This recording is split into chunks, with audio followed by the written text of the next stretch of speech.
madrugada de 13 de novembro de 2022, 4 estudantes da Universidade de Idaho foram brutalmente eliminados por um invasor desconhecido. Os rostos de Katie, Madison, Zana e Ethan se espalharam pelas mídias em todo o mundo. Eu sou Gustavo Negreiros, psicanalista clínico, e estou acompanhando essa história desde o começo, especificamente desde o dia 23 de novembro. E eu narrei tudo: o pânico, as especulações, a busca por suspeitos e a primeira e única prisão do suposto culpado. Até o momento, produzi 49 episódios, totalizando 26 horas, 23 minutos e 39 segundos de conteúdo. O julgamento ainda não foi marcado, mas novos detalhes vão provocar uma erupção no debate público sobre o que tem acontecido e o que ainda vai acontecer. Será que uma reviravolta indescritível está a caminho 18 meses e 72 semanas depois? Será que eu ainda acredito que o Brian Colbert é culpado de tirar a vida dos estudantes de Idaho?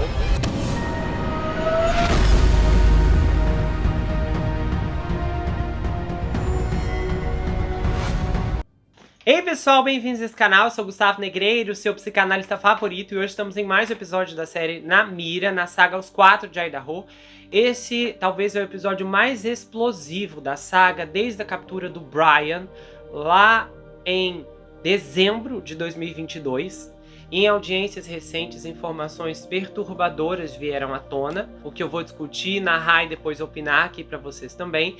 E é claro que nesse momento eu já gostaria de agradecer as pessoas que contribuíram através do Valeu Demais, ou então do Pix, nas últimas semanas, porque desde a última vez que eu gravei eu não pude atualizar as pessoas que contribuíram, mas nesse caso a gente tem a Lígia Machado, a Carla Moraes, a Mardeli, que inclusive mandou um abraço pelo Pix, um abraço meu de volta, querida, e também o José Nailson. Eu agradeço muito a gentileza, a contribuição de vocês, eu espero que possam ser recompensados, e eu agradeço todo o carinho que vocês têm aqui com o canal, sempre ajudando da forma como podem, quando podem, e eu fico muito, muito contente por isso. Lembrando que se você quiser encontrar a playlist da saga Os Quatro de Idaho, eu vou deixar o link fixado aqui no primeiro comentário.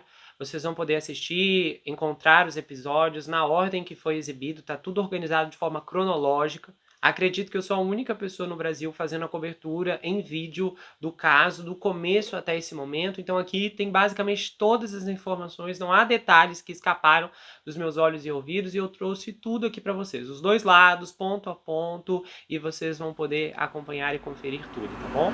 A promotoria e os advogados de defesa estiveram lutando por mais de uma série de questões relacionadas ao caso. O tribunal abordou moções tratando o acesso a materiais lacrados do IGG, Grande Júri de Idaho, isso envolvendo os especialistas da equipe de defesa e investigadores. Então, nesse ponto, considerando a última vez que eu trouxe um vídeo em março, tivemos uma série de audiências, e de lá para cá, conflitos e questões reveladoras têm vindo à tona. Vocês vão começar a ouvir agora o que houve de mais interessante em todas as audiências, que correspondem a março, abril e maio. O Estado, a promotoria, disse que não se opõe ao acesso dos peritos nomeados, mas opõe-se ao acesso da equipe de investigação da defesa devido à sua ausência na moção. O Estado argumentou que esses investigadores já tiveram acesso a materiais do grande júri e outros itens protegidos sem serem mencionados nos despachos. E a equipe de defesa enfatizou a importância dos seus investigadores terem acesso aos materiais para ajudar no caso da pena capital, porque nesse caso isso prepara toda a equipe para os processos judiciais e compreender os materiais do IG, o grande júri. A discussão judicial também inclui um pedido de esclarecimentos para a divulgação dos materiais novamente do grande júri. Aí o procurador-geral de Idaho enfatizou a necessidade do manuseio cuidadoso dos materiais, de que tem que nomear especificamente as pessoas que terão acesso a eles, etc. Aí nisso a defesa do Brian argumentou que os investigadores deles deveriam ter acesso a todo o processo e não apenas aos resumos, para que pudessem criar um cronograma e então compreender o trabalho do Estado lá no caso do grande júri. Porque o grande júri questionou a relevância de alguns materiais e sugeriu que talvez fosse necessário justificá-los com potencial relevância antes de serem partilhados. A conversa também abordou a relevância da mitigação e o papel dos investigadores no contato com o Brian. E então as coisas começariam a ficar ainda mais quentes a partir de então, já que um morador da comunidade de Latam recebeu uma ligação estranha. Alguém estava fazendo perguntas bastante detalhadas sobre o caso do Brian e dos estudantes que perderam a sua vida. E as perguntas eram do tipo: você sabia que ele seguia uma das vítimas no Instagram? Depois, outro morador recebeu a mesma ligação com aquela pergunta, e muitas outras também. Aí, um terceiro morador também atendeu uma chamada com questões semelhantes. Uma quarta pessoa recebeu outra ligação, depois uma quinta, sexta, sétima, oitava, nona, então 10. Logo, foram 20 pessoas, 30, 40, 50. Logo, 50 pessoas viraram 100 pessoas. Então esse número saltou para 200. Ao que parece, alguém estava realizando uma pesquisa com perguntas muito específicas. E isso não parou em 300 pessoas, chegou em 400. Quando os promotores souberam da pesquisa, no mês passado, contataram a polícia de Moscou para investigar e suspeitavam que a defesa estava por trás disso. Mas esperaram para apresentar a queixa ao juiz até terem informações suficientes para entender se isso poderia ou não ser problemático.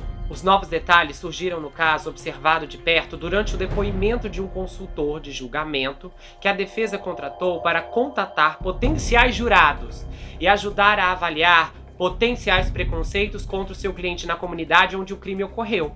Aí o seu trabalho de pesquisa na área de Moscou despertou a ira dos procuradores devido a questões que incluiu como parte dos esforços da defesa para mostrar que o julgamento do Brian precisa ser transferido para outro local do estado. O promotor do condado de Latam, Bill Thompson, disse o seguinte: o estado está vindo de uma posição de ser prático e tentar usar o bom senso aqui. Parece que a posição da defesa é que não há problema em arriscar manchar jurados adicionais a fim de determinar o preconceito de outros jurados em potencial, e eu não tenho certeza se é essa maneira como este tribunal deveria agir. Brian Edman, um cofundador da consultoria de Jury Trial Innovations, com sede na Califórnia, não contestou que algumas das perguntas da sua pesquisa, especificamente aquelas sobre se o Brian havia perseguido ou seguido as vítimas nas redes sociais, incluíam informações falsas. Aí agora é que vem uma grande revelação que vai contra tudo o que havia sido propagado e levava adiante, informações inclusive que eu trouxe em vários vídeos aqui. Olha só, o Bill Thompson, no questionamento, quando isso tudo veio à tona, a levá-lo diante do juiz, que essa pesquisa estava acontecendo e isso mexeu com todo mundo, ele disse assim: senhor, o Brian supostamente perseguiu uma das vítimas, referindo-se à pergunta da pesquisa. Agora se prepare. Depois desta frase, ele disse o seguinte: isso é falso. Você sabe que isso é falso. E os seus pesquisadores colocaram essas informações falsas na mente das pessoas. Pessoas que vocês abordaram com essas perguntas e que talvez não a tenham ouvido anteriormente. Bom, é aqui que eu vou dar uma pausa antes de dar continuidade no que rolou no meio desse depoimento.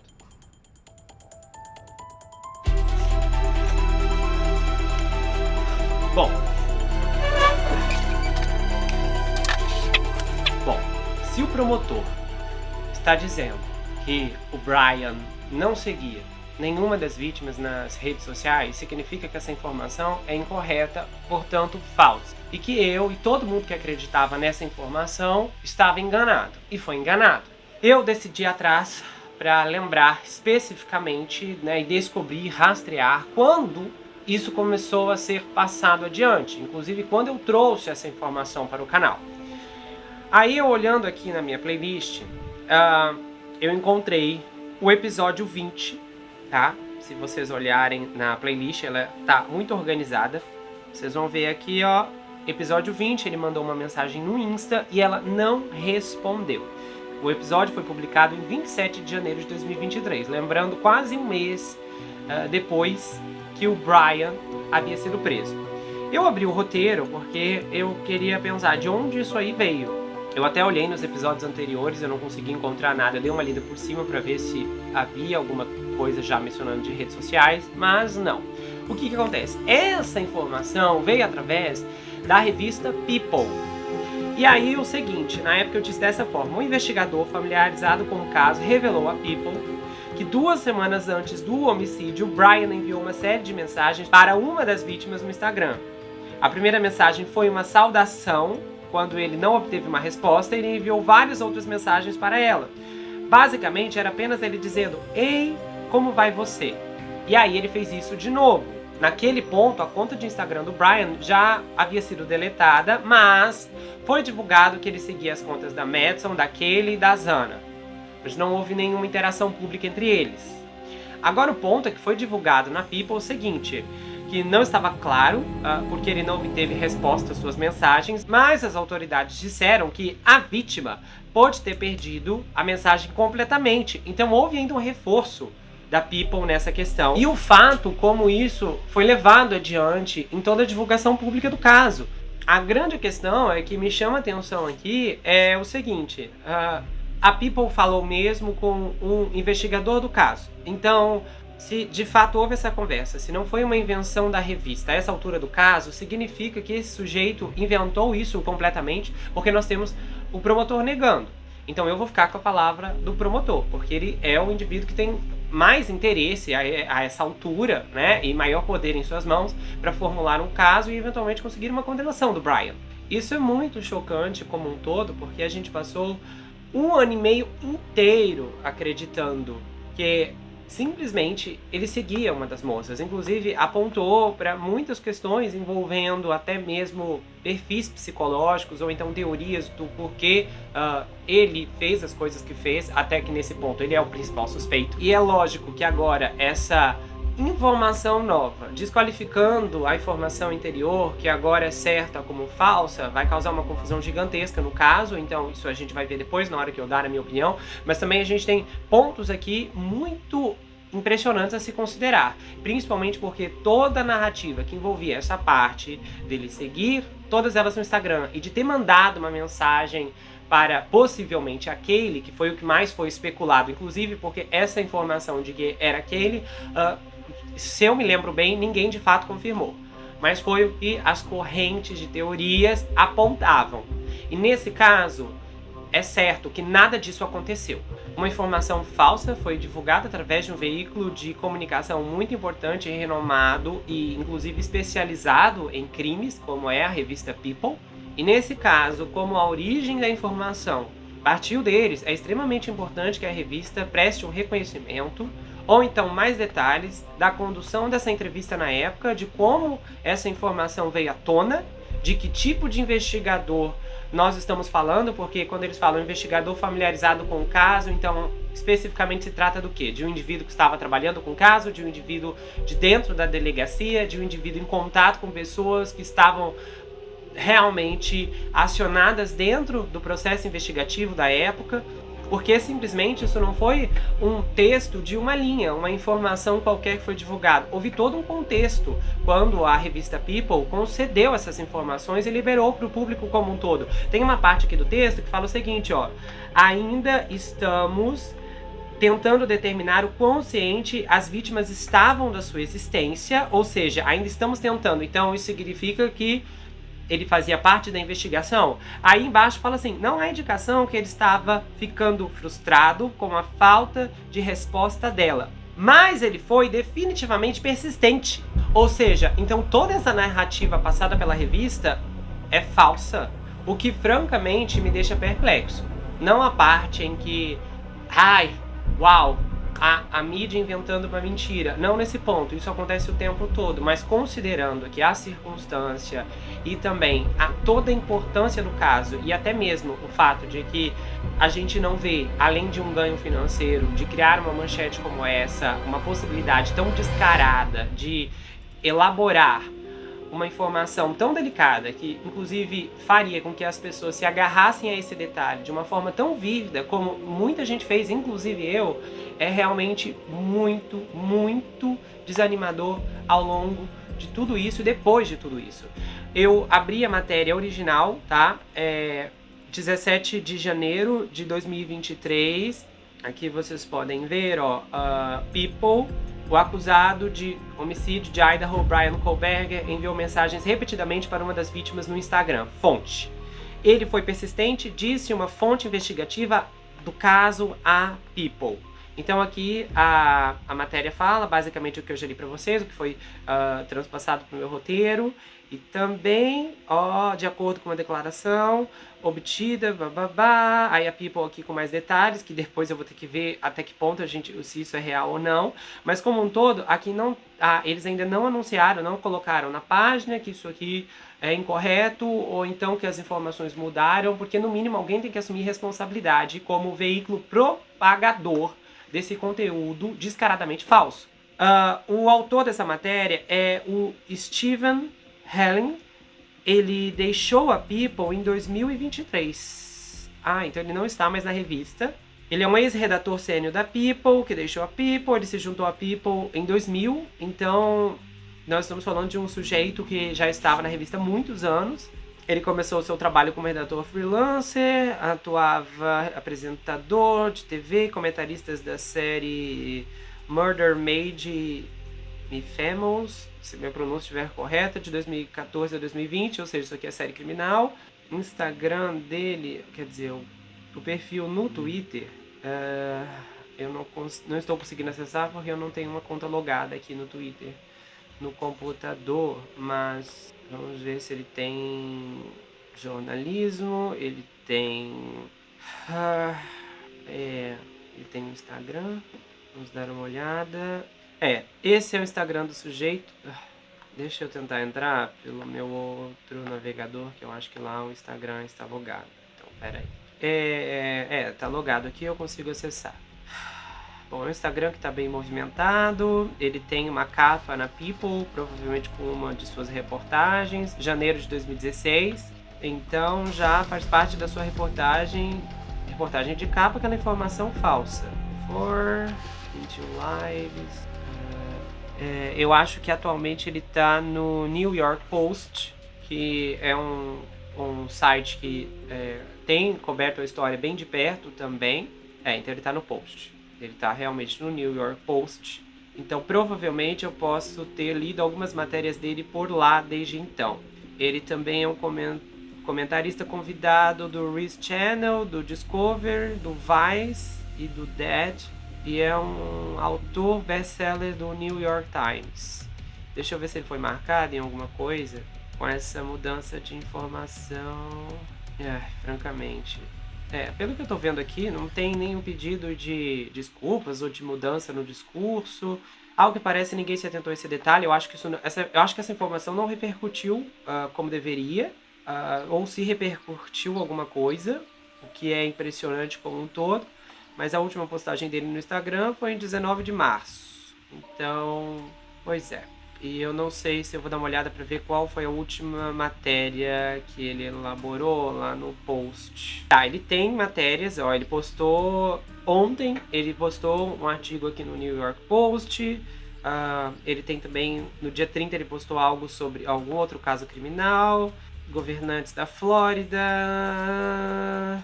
Vamos ver se tem alguma coisa ou ligada a Idaho. Eu acho que não estou vendo nada. Abril. Não. Parece que eu não achei nada de Idaho aqui, mas eu ainda posso dar uma olhada pra gente tirar uma dúvida. E aí, Idaho. Tá. No post, vamos ver aqui, eu consigo pegar pelas tags. Ok, vamos ver aqui as últimas postagens do caso no New York Post. E no post Catherine, não, ele não escreveu isso. 28 de março. Tá, depois eu vou ter que dar uma olhada mais profundamente, aqui não vai dar tempo, mas pelo que eu tô vendo, ele já não fez publicação alguma no New York Post sobre o caso. Então ele se distanciou do caso de Idaho. É complicado. Bom, depois dessa parada transitória que fizemos aqui para dar uma analisada em quem começou tudo isso, vamos continuar de onde paramos anteriormente. O interrogatório do Bill Thompson com o Bryan, o PhD, psicólogo social. O que acontece? O Bryan, argumentou, juntamente com a defesa, que esses detalhes errados já estavam amplamente disponíveis ao público em reportagens da mídia sobre o caso. E ele também disse que a forma como as perguntas foram formuladas é importante para a coleta de dados confiáveis. Ele disse assim: o meu foco é avaliar se a cobertura da mídia é ou não prejudicial e se ela leva ou não a opiniões. Não importa se é verdade ou não. O Bryan afirmou que escreveu as perguntas e não recebeu orientação da defesa sobre como fazê-las. Ele também testemunhou que trabalhou com vários outros casos de destaque, inclusive com ordens de silêncio, e disse que a sua abordagem era prática padrão para esse tipo de pesquisa de opinião. A pesquisa por telefone com 400 potenciais jurados no condado de Latam revelou que 45% dos entrevistados disseram ter lido, visto ou ouvido nas notícias que o Bryan havia perseguido uma das vítimas. Destes, 81% disseram acreditar que o Bryan era culpado, contra 57% que disseram que ele era culpado se não tivessem conhecimento desses relatos. A Anne Taylor, a principal defensora pública do Bryan, argumentou que a mesma pesquisa do Bryan Edmel, já que o PhD precisava ser realizado em pelo menos 2 outros condados, enquanto eles continuam a trabalhar para justificar uma mudança de local do julgamento. Ela rejeitou a afirmação do Bill e de que a defesa, por meio do seu consultor contratado, havia violado a ordem de silêncio, porque isso deu uma confusão gigantesca entre a promotoria e a equipe de defesa do Bryan. Aí a Anne falou assim: o Sr. Kohlberger é meu cliente, seus direitos são de extrema importância para mim. Depois de falar isso, a Anne colocou a mão no ombro do réu enquanto ele estava sentado ao lado dela. E ela falou assim: eu sou seu defensor e eu quero ajudá-lo. Eu acredito em sua inocência. Aí o juiz John Judge, do 2º Distrito Judicial de Idaho, no condado de Latam, reconheceu o desafio que enfrentou ao tentar encontrar um caminho a seguir, agora que as informações falsas já haviam sido transmitidas a possíveis jurados por meio da pesquisa do Bryan Edelman. E aí ele indicou que os detalhes imprecisos incluídos em 2 das 9 perguntas feitas aos réus não existem nos autos do tribunal e, portanto, ignorou sua ordem de silêncio permanente no caso. Aí o juiz falou assim: então, quero dizer aqui, sabe, aqui onde estamos, isso aconteceu, é meio lamentável. É algo pelo que terei que lutar e descobrir o que fazer, e entendo que há alguma urgência em divulgar isso. Aí o juiz esclareceu que suas reflexões em uma audiência sobre a possibilidade de desqualificar os 400 residentes do condado entrevistados não eram uma solução viável. E aí o Bill Thompson, promotor, sugeriu que essa poderia ser uma opção potencial, além da defesa usar uma pesquisa revisada sem perguntas que incluíam informações falsas. Elisa Massoud, outra advogada do Bryan, defendeu o trabalho de pesquisa como necessário para convencer o juiz de que um júri imparcial não poderia ser encontrado no condado. E ainda ela diz que a jurisprudência dos Estados Unidos, que no caso vem da Suprema Corte dos Estados Unidos, exige que as reportagens da mídia com informações falsas façam parte da análise para justificar o preconceito local. Aí ela falou assim: nós, como equipe de defesa, temos a obrigação e, francamente, o privilégio de defender o Sr. Kohlberger e defender o seu direito a um julgamento justo.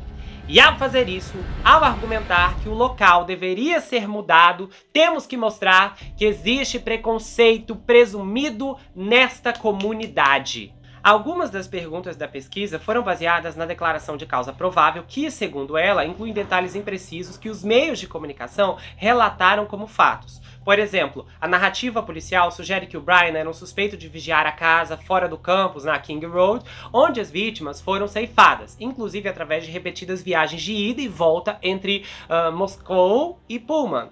Aí ela falou assim: você não pode contaminar o que está contaminado. Os cidadãos do condado de Latam aceitaram as informações que lhes foram apresentadas pelos atores estatais. Todas essas informações são divulgadas na mídia e ter o Estado agora reivindicando essa posição moral elevada é um oxímoro. Essa foi uma audiência combativa que pareceu definir o tom das próximas audiências, que é o que vocês vão ver, porque a coisa vai ficar muito pior. Os advogados de ambos os lados do caso concordaram em um ponto, o que se mostrou uma manifestação rara desde que esse processo começou.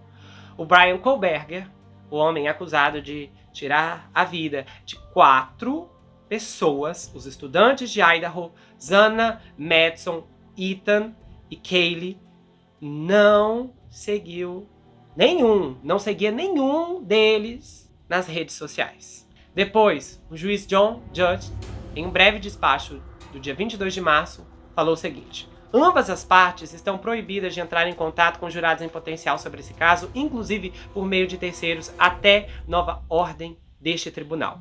Aí, na audiência seguinte, o juiz John Judge repreendeu a Annie Taylor pelos tipos de perguntas incluídas na pesquisa com residentes do condado, bem como pela maneira como ele soube disso, que foi pelos promotores após um telefonema, a pesquisa com centenas de jurados em potencial que já estava concluída. A pesquisa faz parte dos esforços da defesa para justificar uma mudança de local fora do condado para o julgamento antecipado do Brian ocorrer. Aí a coisa ficou ainda pior quando o juiz disse o seguinte: isso foi um choque total para mim, porque isso é um grande negócio e eu levo isso muito, muito a sério, e eu fiquei surpreso, ok? Que isso estava acontecendo nas nossas costas, nas minhas costas. Aí, a pedido dos promotores, o juiz havia proibido os advogados de ambos os lados de contatarem possíveis jurados em uma ordem judicial no mês anterior. E a Annie Taylor não gostou disso e ela avançou para cima do juiz. E o juiz disse assim: olha, agora eu estou sendo acusado de violar o devido processo, o que é um grande problema para mim.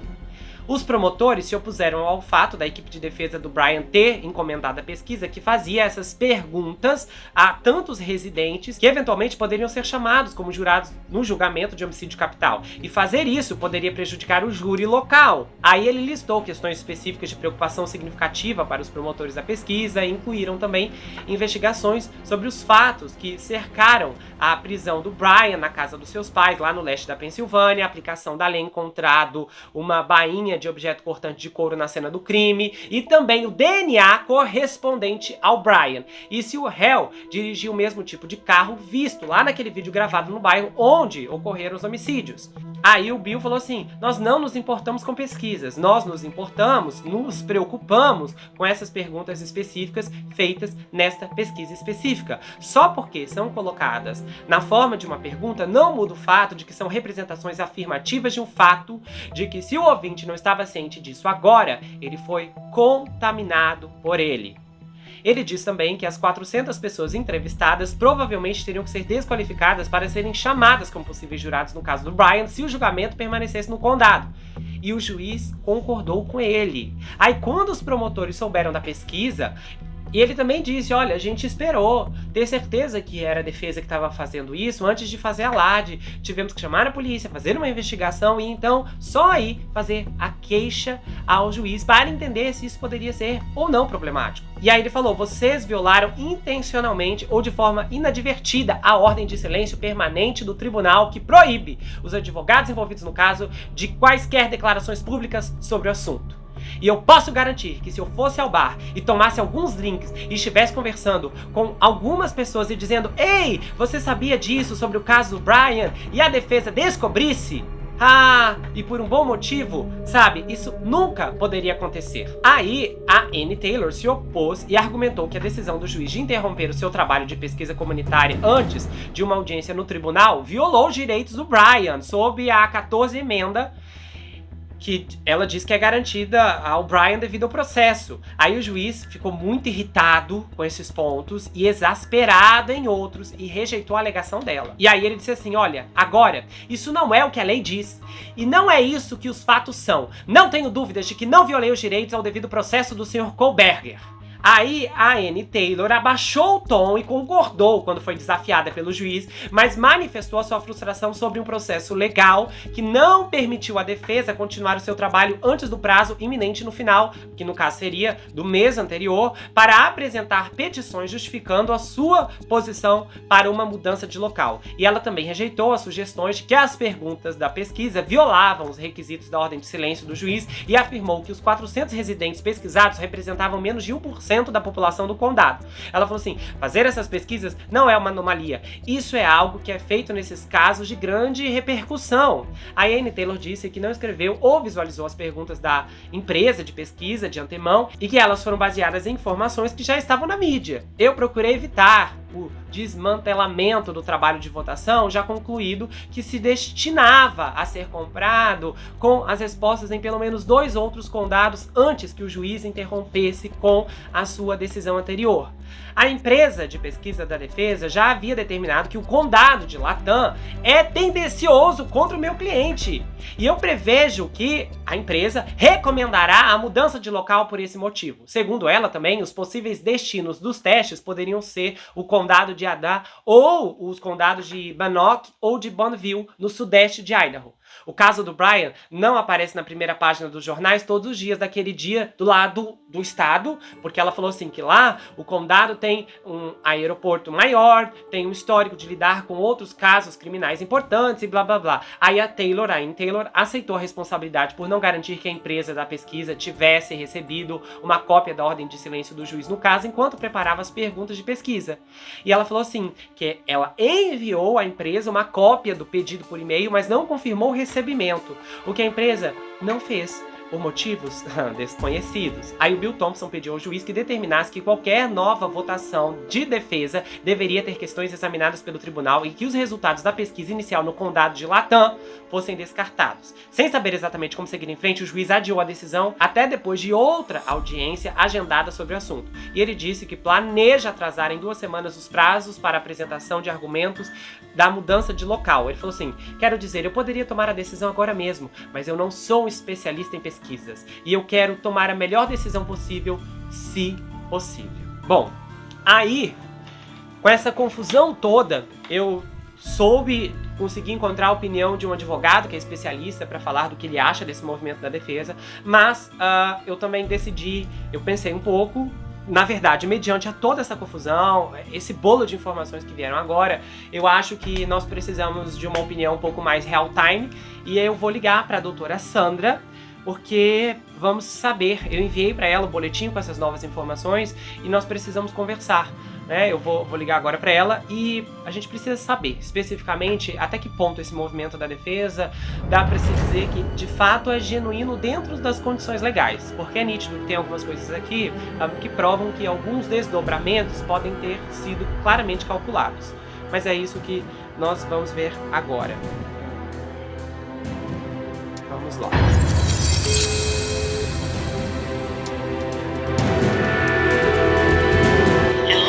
Oi, doutora Sandra?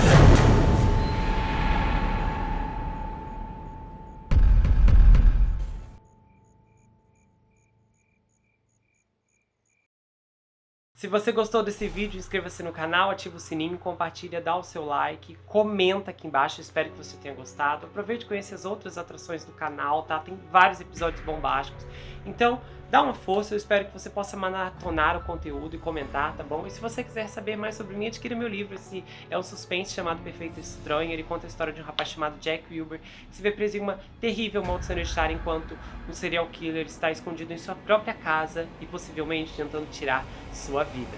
Esse livro é escrito em formato roteiro, então é uma inovação. Se você não gosta de leitura, não se preocupe. Esse livro é justamente para você, porque a forma como ele é escrito é diferente de tudo o que você já viu. E o livro vai autografado se você quiser. A gente faz envios para qualquer lugar do Brasil, quase qualquer lugar do mundo também. Tem marcadores, um pôster exclusivo. Você pode entrar em contato pelo Instagram, pelo Telegram, comentar aqui. É muito fácil de falar diretamente ou então entrar lá pelo site. A gente se vê no próximo caso e não se esqueça que aqui você sempre vai ter um amigo. Até mais, pessoal!